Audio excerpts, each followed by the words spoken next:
Notre rôle maintenant, c'est détecter notre lumière et en profiter au maximum. Et quand on a un plaisir ou un désir, la porte s'ouvre encore plus grande. Vous comprenez c'est quoi la lumière? Lumière, amour. C'est pas important qui tu es, où tu es, comment tu es. Dieu t'aime.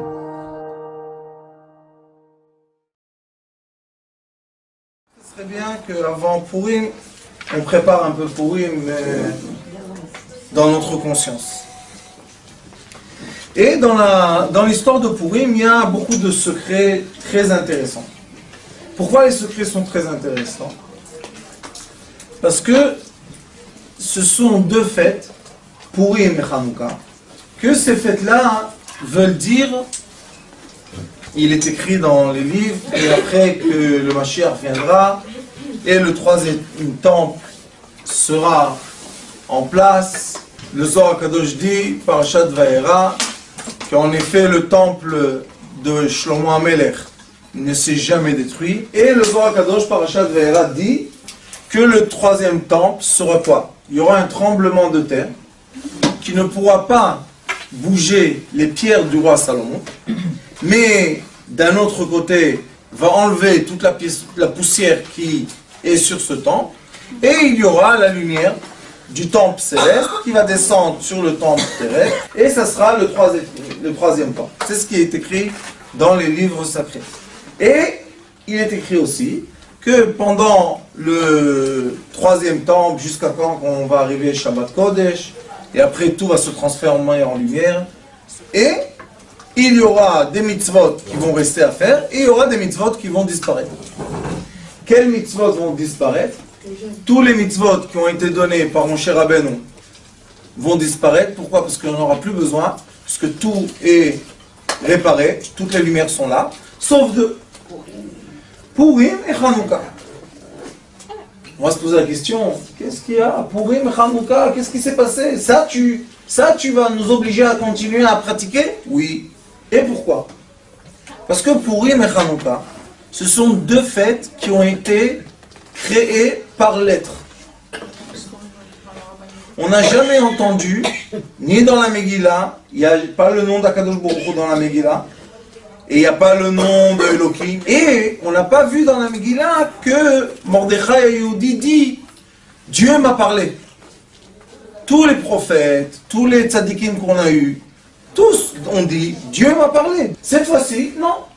Et avec le Matityahu à Maccabi, la même chose. Matityahu à Maccabi, il s'est réveillé, il a dit c'est pas possible qu'on soit comme ça, l'assimilation, tout ce qui s'est passé dans le peuple d'Israël. Il a décidé de se réveiller, et quand il s'est réveillé, il a fait une révolution, et c'était la révolution de quoi? De l'être humain.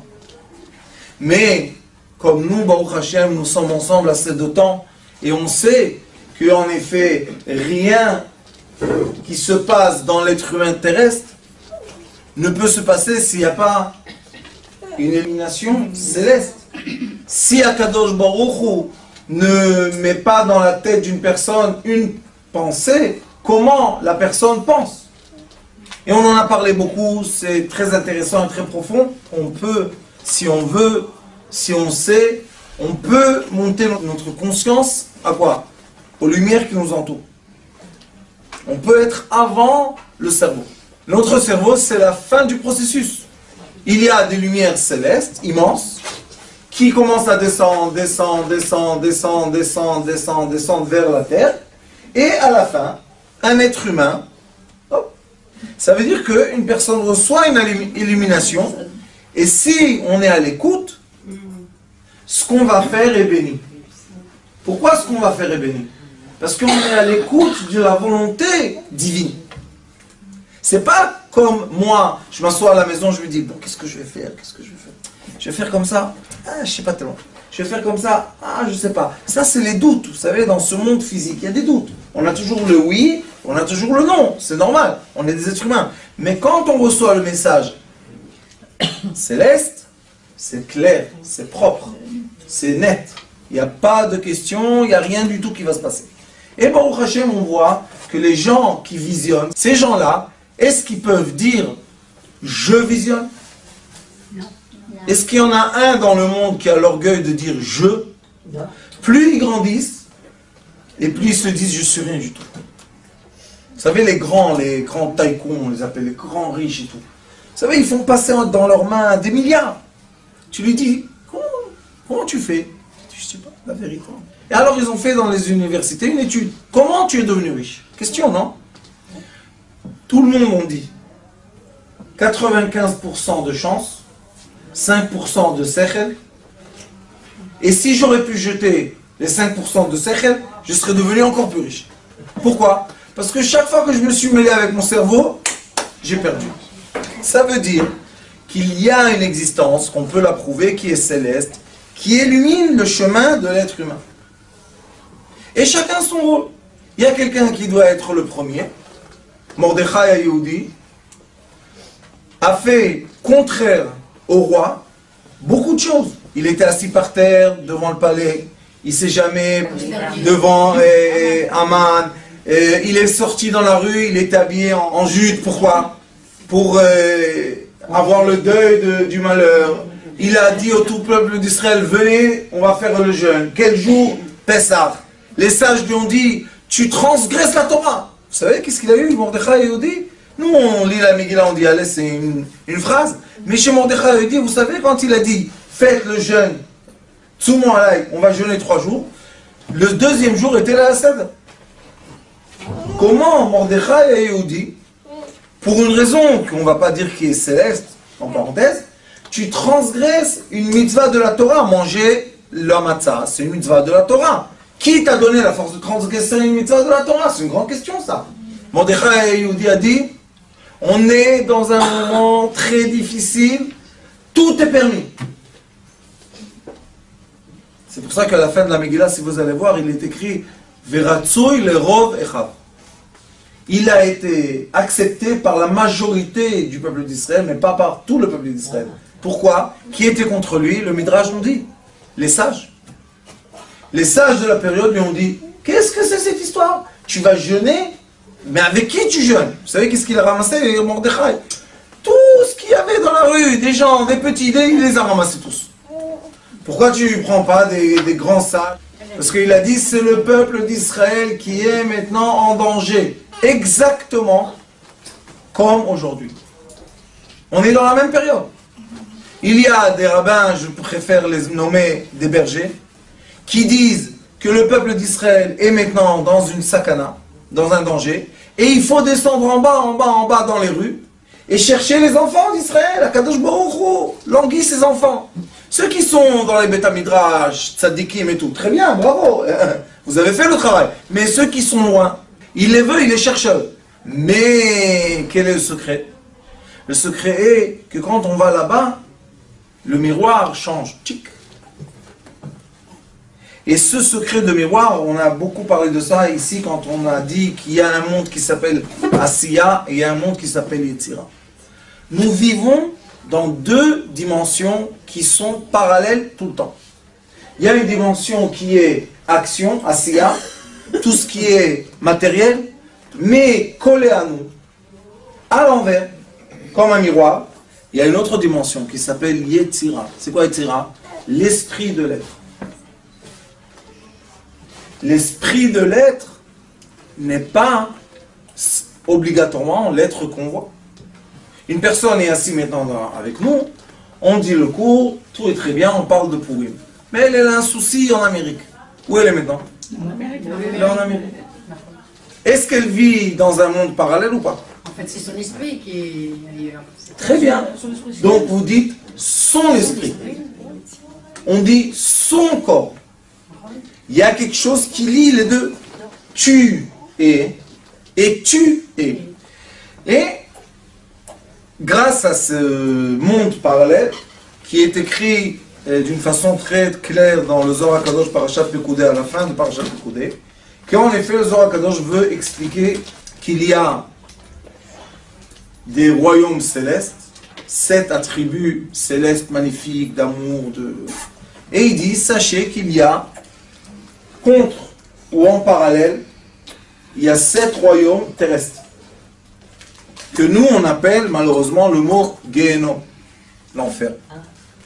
Ce mot enfer ne veut pas dire ce qu'on pense. Il veut dire qu'il y a une existence terrestre qui est dans l'action de l'être, dans notre vie. La preuve que on perd du poids, on coupe les cheveux, on coupe les ongles, on rentre dans l'âme, on coupe pas l'âme, on coiffe pas l'âme, on n'habille pas l'âme. L'âme est tout le temps comme ça. Mais nous, notre corps, tout le temps il use, tout le temps il y a des cellules qui tombent. Ça s'appelle le monde terrestre. Le monde terrestre est le monde de Asiya, de l'action. Qu'est-ce qu'il faut savoir faire? Le travail qu'on doit faire, il est d'un travail de l'esprit et du corps. Mettre l'esprit et le corps en accord. Veut dire, mon corps représente mon esprit. Combien de personnes il y a que vous connaissez autour de vous qui se déguisent tous les jours à quelqu'un d'autre? Si, il y en a plein. Il y en a plein. Pourquoi aujourd'hui tu fais les cheveux comme ça, après tu fais les cheveux comme ça, après tu mets la perruque, après tu mets le kissouroche, après tu mets... Qu'est-ce qu'il y a? Sois stable dans ta vision. Mais la personne se lève le matin. Non, j'aime pas. Qu'est-ce que tu n'aimes pas? Cheveux noirs et tout. Je vais faire blond. Allez, elle va à la coiffeur, blond. Elle vient à la maison, comme ça blond. Elle tape à la porte. Surprise! Son mari, le pauvre, il s'évanouit. Qu'est-ce qu'il y a? J'ai pas payé la location, qu'est-ce que c'est? Elle dit, Jojo, c'est moi, Yvette. Tu sais ce qu'il est, Yvette, toi. Le pauvre, il reçoit un choc électrique. Mais après, il s'habitue. Oh, il s'est habitué, blond comme ça. Qu'est-ce qu'il va faire, le pauvre? Après, elle prend le tour, là. Elle fait les cheveux courts comme ça. Betterave. Vous connaissez ça? Betterave. Foncé. Elle tape à la porte. Jojo, tu me reconnais pas? Je dis ça. Madame, c'est en bas, là, c'est pas chez moi. Elle est où, ma blonde? Elle est plus blonde. Maintenant, elle est rasée, betterave. On rigole, mais vous savez, ça montre que la personne n'est pas elle-même. Maintenant, on rentre dans les Écritures et on cherche. C'est pas qu'on cherche parce qu'on sait qu'est-ce qu'on va trouver, parce que ça, c'est de l'orgueil. Mais on étudie, on va dire, avec la tête un peu plus ouverte. Et on voit qu'il y a dans la Mishnah quelque chose qui est très intéressant. C'est un débat de halakha très long qui veut poser la question. Comme on ne dit pas, on ne lit pas la Megillah tous le même jour, de nos jours, Jérusalem, disons, va lire le 15, et nous on va lire le 14. Si je suis à Jérusalem le 13, et le 14, je dois lire à Bnei Brak, le 15, ils lisent à Jérusalem. Mais, pour une raison ou pour une autre, je me suis dit, je prends l'hôtel à Jérusalem et on reste dormir ici. Est-ce que maintenant je suis quelqu'un qui a les lois de Jérusalem sur lui, ou bien j'ai les lois de Bnei Brak et je lis à Jérusalem le 14 et non pas le 15? Si j'ai décidé de dormir là-bas, ça veut dire que j'ai fait Keva, j'ai fixé. Donc les lois de l'endroit, c'est les lois qui vont travailler sur moi. Très bien.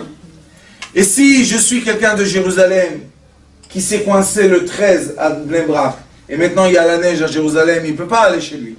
Quand est-ce qu'il doit dire la Megillah à Bnei Brak? Le 14 ou le 15? Le 14. Parce que maintenant il dit comme ceux de Bnei Brak. Comme moi j'ai dû lire le 15 là-bas, lui il doit lire le 14 ici. Mais c'est un débat très beau.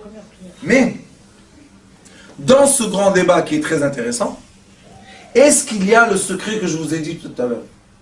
Le monde parallèle. Comment vous dites? Le dédoublement. Le dédoublement. Regardez une chose très intéressante. Kfarim ve'ayarot.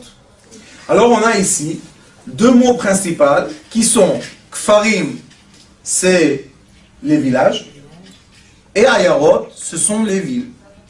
Mais la Mishnah nous décrit, c'est quoi une ville, c'est quoi un village? Kfar, on écrit Chaf, Pei, Resh. Kfar. Ir, on écrit Ain, Yud, Resh. on a deux resh, kfar et ir, on a le resh et le resh, d'accord? Ce sont les mêmes. Et après, on va enlever les lettres qui sont en trop. Qu'est-ce qu'on fait? Dans le mot kfar, il y a le mot par, pei veresh, et dans le mot ir, il y a ein, yud, resh. Quelle est la lettre qui vient après ein? Ein. Pei. Rajouter à 70, 10, le yud. Ir devient quoi? Par. Par. En effet, ce qui se passe, après qu'on va faire le compte ensemble, ce qui se passe, c'est que le kfar et le ir sont les mêmes. Puisqu'on a reçu le mot par. Si ils sont les mêmes, pourquoi tu me dis ir, c'est un endroit qu'il y a 10 Talmidei Chachamim qui étudient, et kfar, c'est un endroit où il n'y a pas 10 Talmidei Chachamim qui étudient. Donc dans le ir, ein, yud, resh, il y a la Shekhinah, puisqu'il y a 10 Talmidei Chachamim. Dans le kfar, il n'y a pas la Shekhinah, puisqu'il n'y a pas les 10 Talmidei Chachamim. Alors on dit en hébreu, celui qui ne croit pas en Dieu, comment on l'appelle? Kofer, kafar, kfar. Kfar, kofer. C'est pas kofer, chas v'shalom, on ne va pas l'insulter.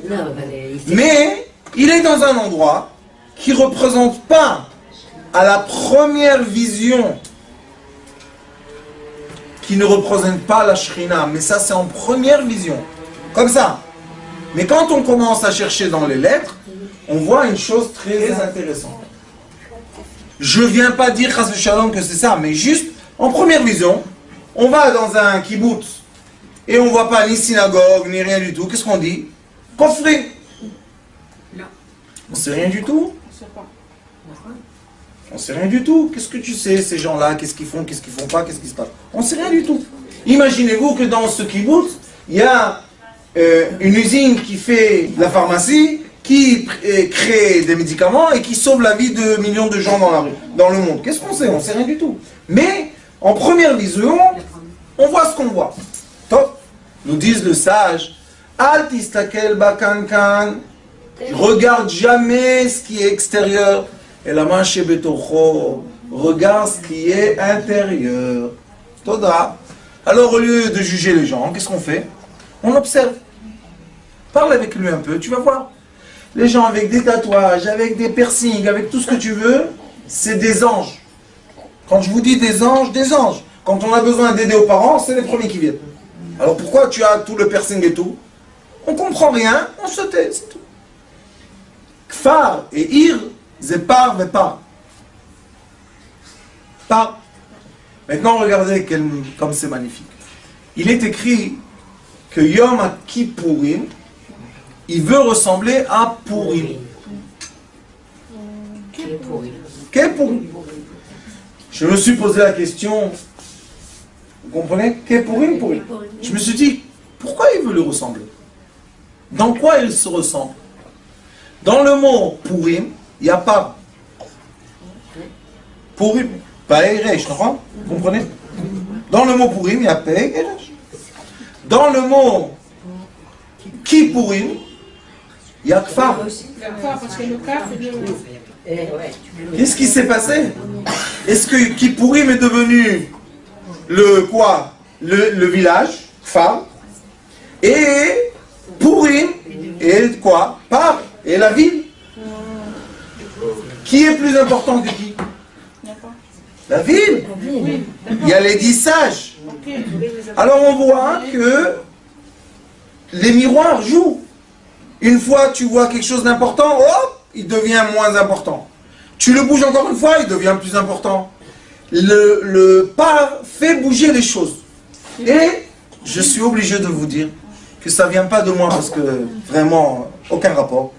Mais j'étais assis comme ça, j'étais 2 jours là à Natania, un peu me reposer avec ma rabbinite. Et j'ai dit à Kadosh Baruch Hu, qu'est-ce que tu veux chez nous? Après, avant que je vous dise le secret que vous avez tous très heureux, Et après, dans la Mishnah, on trouve, encore une fois, Pav. C'est quoi Pav? En ben Kohen Mashuach Beshem El Mishra Le Merube Bgadim, Ela Pav. C'est quoi Pav? Il est écrit Ela Pav.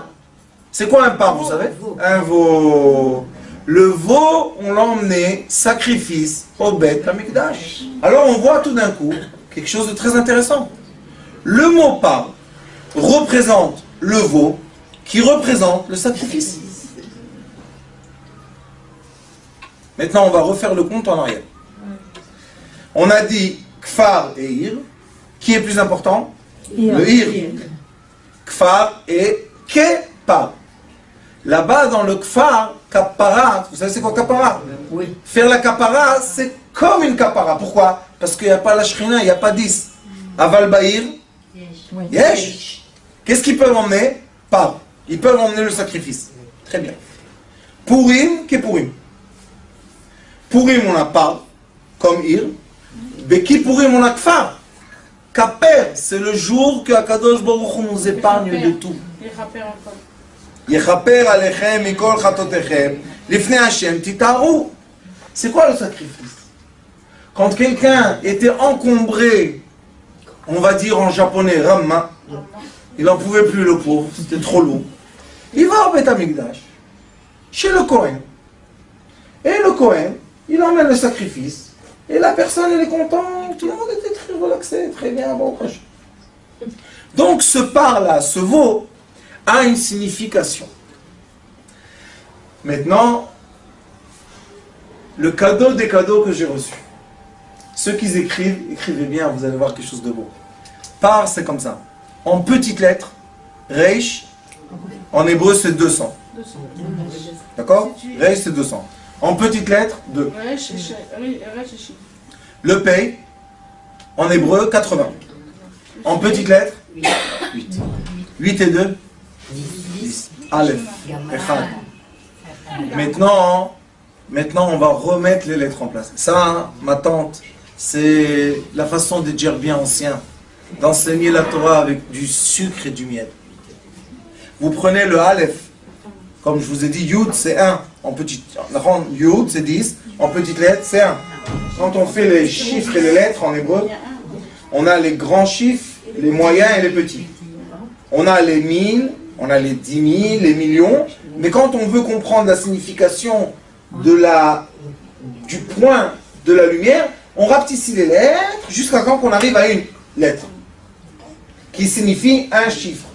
Si on aurait arrivé à 40, on aurait dit 4. Mais on est arrivé, pas par hasard, à Yud 1. Yud c'est 10. Enlever un 0, 1. Maintenant regardez, je prends les lettres. Pei, Reish, Aleph. Et je fais comme ça. Reish, Pei, Aleph. C'est quoi? Rapport, Irapé. Vous savez c'est quoi rapport? Guéri. La guérison, exactement. La guérison c'est Reish, Pei, Aleph. Et c'est quoi la guérison d'après le Zohar HaKadosh? La guérison totale de l'être humain d'après le Zohar HaKadosh est quand Ari Hanpin, on l'écrit en hébreu, le visage long, la lumière longue qui est la grande lumière, descend vers la petite lumière. La vraie guérison est quand le grand aide le petit. Et non pas quand le grand juge le petit ou lui fait du mal. Est-ce que tu peux juger un enfant? Non. On a Enrico Macias, notre ami, qui dit « Malheur à celui qui fait mal à un enfant. » Malheur, pourquoi? Tu touches pas un enfant. On touche pas. Vous savez, dans le Talmud, il y a une histoire qu'il y a eu un enfant qui avait faim. Alors il a couru dans le marché et il a volé un pain. Il a volé le pain. Ils l'ont attrapé, ils l'ont massacré, ils l'ont emmené au Bédin. Le Bédin a dit, chacun qui l'a frappé doit lui donner une pièce. Pourquoi? Parce qu'un enfant qui vole du pain, c'est un enfant qui a faim, et tu le frappes en plus. Il n'a pas reçu son coup, ça y est qu'il est faim, qu'il doit avoir honte, qu'il doit voler pour manger, ça ne suffit pas. Encore tu le frappes. Ça, c'est la façon, écoutez-moi bien, qui s'appelle la rigueur. La rigueur est le jugement, la punition, mal penser sur les autres, le lachon hara qu'on se permet à dire pour tout le monde, avoir l'envie, avoir la kina. C'est quoi kina? C'est jalousie de quoi? Qu'est-ce que tu veux chez lui? Fais ce qu'il fait et laisse-nous tranquille. Non, pourquoi il n'a rien ici? T'as vu un peu? Qu'est-ce qu'il a? Qu'est-ce que tu veux chez lui? Ouvre la même chose à côté de lui. Et alors? Chacun son soleil, chacun son enfant. Alors notre Torah sacrée, qui est la Torah du Zohar HaKadosh, qui est la douceur de quoi? De la lumière. Dit, le Zohar HaKadosh dit, c'est quoi la refoua en araméen asuta? Je vais vous dire encore une chose comme ça, vous faire plaisir un peu. Abraham Avinu, quand il est écrit dans la Torah qu'il a envoyé les enfants de Hagar, de Torah, pour qu'ils ne vont pas hériter Yitzhak, il a dit qu'il les a donnés avec des cadeaux. Et vous savez où ils sont allés? En Asie. Vous dites en français l'Asie. En hébreu, Asia. Asia en hébreu, vous savez c'est quoi? Action. Le Asia. Asia, Aleph. Asia veut dire une fois. Les fois. La guérison. Il leur a donné les outils de guérir. Avec les plantes, avec les minéraux. Alors on a le Asia, qui est quoi?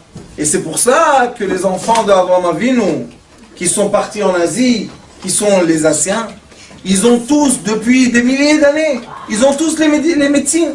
Nous, notre médecine moderne, c'est qui? Socrates. Et après Socrates, c'est il y a 1000 ans, c'est pas long. Eux, ils ont 4000 ans de médecine. Pourquoi? Parce qu'Abraham Avinu, on les a envoyés Asia. Il les a envoyés avec toutes les médecines. Quel est le cadeau le plus grand qu'on peut recevoir sur terre? C'est de se sentir bien. Si je suis bien moi et mon âme, mon corps et mon âme, on est alignés, je peux tout faire ce que je veux. Mais quand je me sens pas bien, tu peux être avec ton corps à la maison et ton âme où tu veux, mais ça sert à rien du tout. C'est pour ça qu'Akadosh Baruch Hu a dit, en secret, que je vous ai montré comment vient le secret. Aleph, on a trouvé le Aleph, dans Par, on a trouvé le Aleph. Aleph s'appelle d'après la Kabbalah Alufo Shel Olam, Keter. C'est la lumière la plus belle, la plus grande et la plus gentille qui existe. Il est écrit dans cette lumière, Ani Hashem lo shiniti. Moi, Dieu de miséricorde, je n'ai jamais changé. Yesh pasuk, il y a un pasuk, Ani Hashem lo shiniti. Moi, je n'ai jamais changé mon statut. Moi, Dieu, je suis tout le temps dans la miséricorde. Et c'est pour ça qu'il y a l'amour, le désir, l'envie, tout ce qui se passe entre nous et Akadosh Baruch Hu, c'est en fait tout ce qui doit se passer entre nous, tous les degrés de notre corps, qui sont les reflets de tous les degrés de notre âme, qui doivent être alignés. Et quand on est aligné, on est dans la Géoula. Qu'est-ce que a fait Mordechai Hayoudi? C'est quoi la refoua shlema qu'il a fait Mordechai Hayoudi? Mordechai Hayoudi a dit, comme le peuple d'Israël dans l'exil de Babylone, la plupart des hommes se sont déjà assimilés avec des femmes non juives. Et comme on ne sait plus qui est juif et qui n'est pas juif, alors il a fait comme mon cher Rabbeinu. Mi el Hashem elai. Qui veut le peuple d'Israël? Les gens sont venus. Il est écrit dans la Mishnah, Asoufi, Azouvi, plein de noms comme ça, on ne sait pas qui c'est. Celui-là, il s'est passé qui son père. Parce qu'avant, vous savez, les enfants orphelins, ils étaient dans les marchés, dans les chouks. Tu pouvais le prendre du chouk et c'est tout, il est à toi. Alors il les a ramassés tous. Mordechai Hayoudi.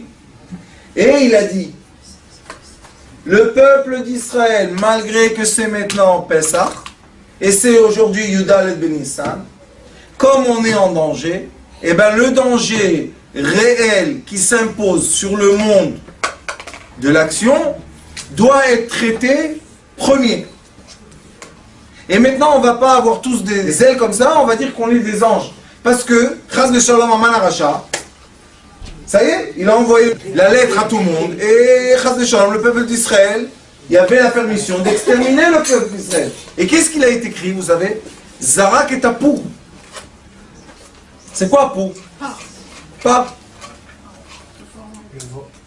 Mais dans le par, le Aleph, Rafo, c'est quel Rafo celui-là? Avec un Vav. On a un Rafo avec sans Vav et on a avec un Vav. Quand c'est avec un Vav, le Vav, c'est la lettre qui unit De coordination. entre les deux mondes. On a un He en bas et un He en haut dans le nom de Dieu. Comment on a? Oti ou dote, ot Vav, ote.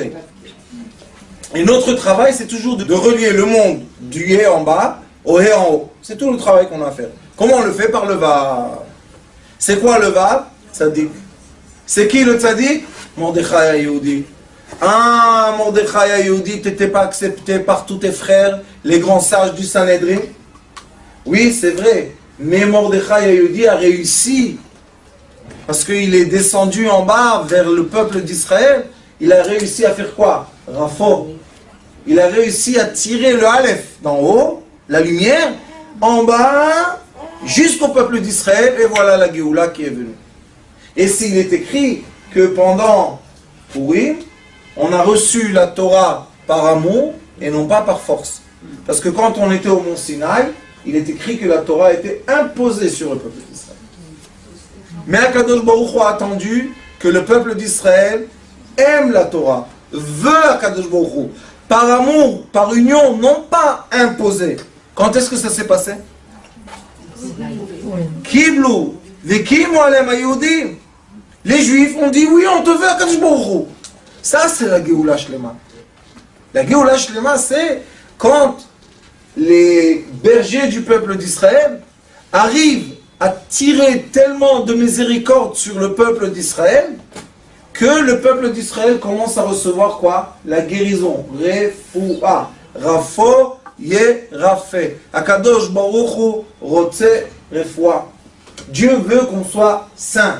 C'est quoi être saint? Le corps et l'âme alignés.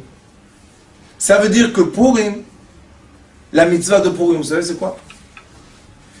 La Megillah, on va dire que c'est spirituel. Mishloach manot, matériel, va'afta l'cha kamocha. Matanot la'evyonim, tzedaka tatzim lemavet. Ve'mishte, buvez, mangez, soyez heureux.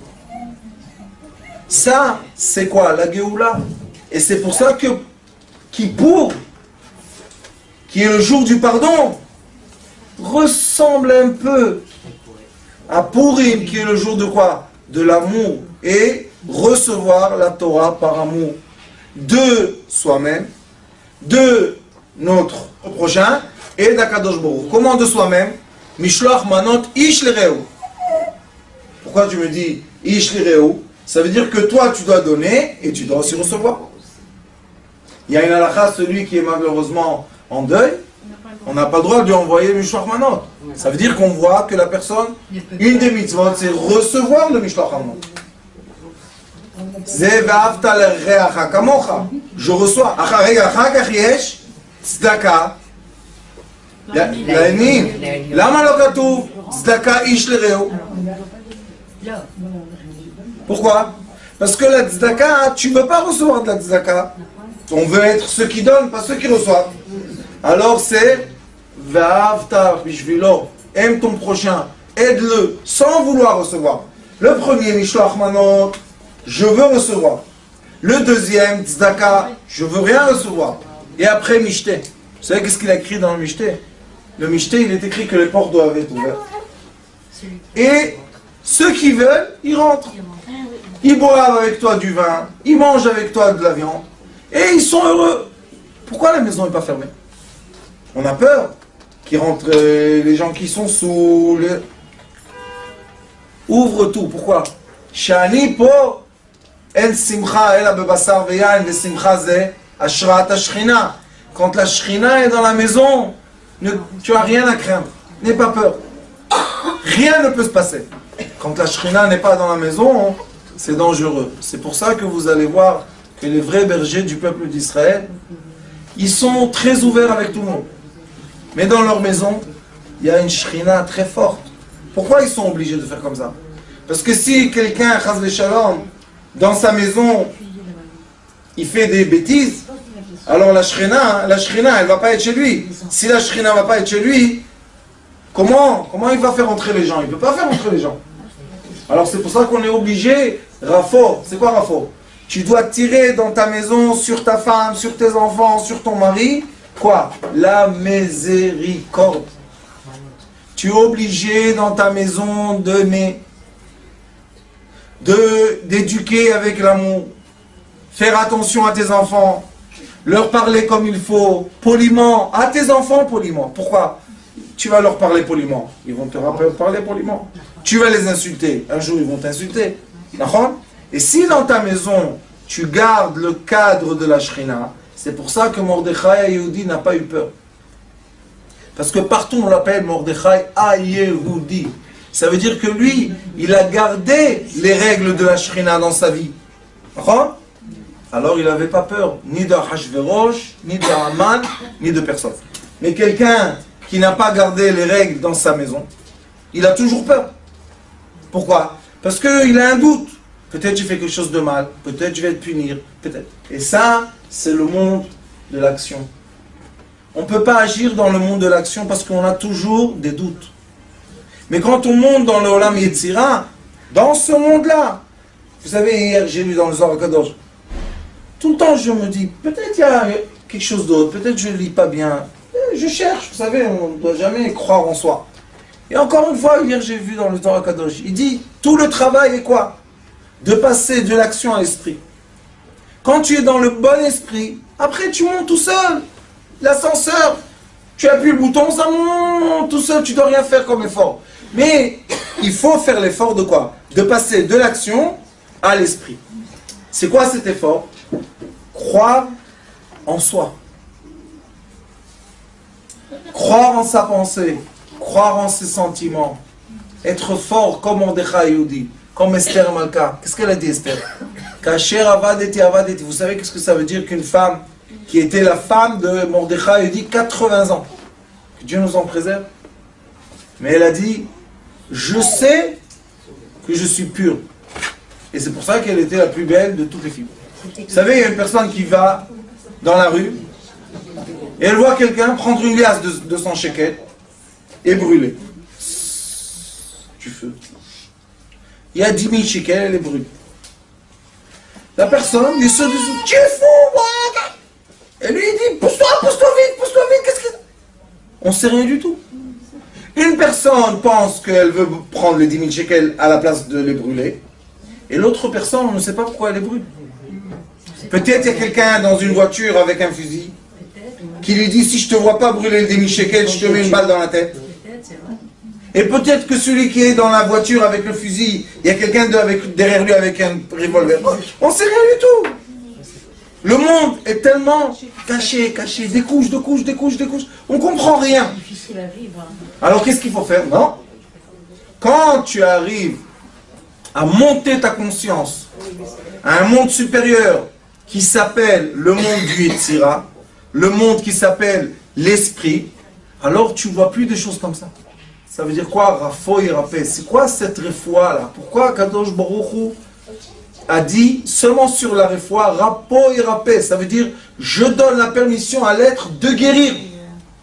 Mais c'est toi Kadosh Baruch Hu qui guéris. Non. Je guéris par l'intermédiaire de l'être. Pourquoi? Parce que quand l'être veut guérir son prochain, vous savez, les nurses et les docteurs et tout, vous imaginez dans combien de microbes ils vivent? Mais c'est une quantité de folie.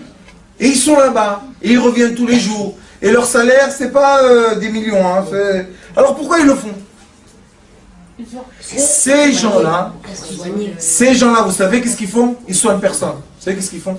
Ils tirent de la miséricorde sur le monde.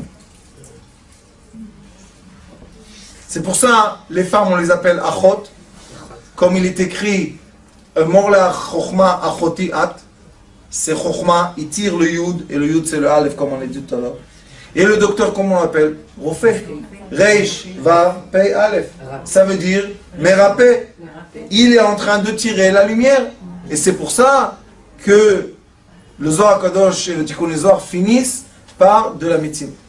Toute la fin du Zohar, toute la fin du Tikkun Zohar, c'est de la médecine pure, qu'ils expliquent comment travaille le moire, comment travaille le cœur, comment travaille les reins, comment travaille tout, comment travaille, qui avec qui enchaîne qui fait tout. Les gens, des fois, moi j'étudie avec des médecins, je leur ramène du Zohar, je leur dis, ouais, ça c'est comme ça. D'où tu sais ça, toi? Lis en hébreu. Amara, Zorek, Mitze, Mara, Bakavet. Le labile jette du jus dans le foie. Pourquoi? Que le foie puisse travailler plus fort. C'est écrit. Il ne faut pas, mettons, ouvrir le corps de 100 000 personnes pour comprendre ça. C'est écrit. Mais quel est le problème? Qu'on veut séparer la sagesse de la terre. Et ça, c'est ce qu'ils ont fait malheureusement, les chrétiens, quand ils ont dit que pour régner sur l'être humain, on va séparer la croyance et le savoir. Et c'est pour ça que dans le monde occidental, il y a les sages et il y a les universités. D'accord? Il y a les tzadikim, on va dire, et il y a les savants. Dit Rabbeinu Bechaye, c'était un des sages il y a 1000 ans, il dit, le jour que les savants vont être ensemble avec qui? Avec les docteurs ou avec les rabbins. Quand on va être ensemble et on va parler la même chose, c'est le moment que la lumière du Mashiach va commencer à éclairer. Et c'est ce qu'on essaye de faire dans cette école magnifique qu'on a ouverte.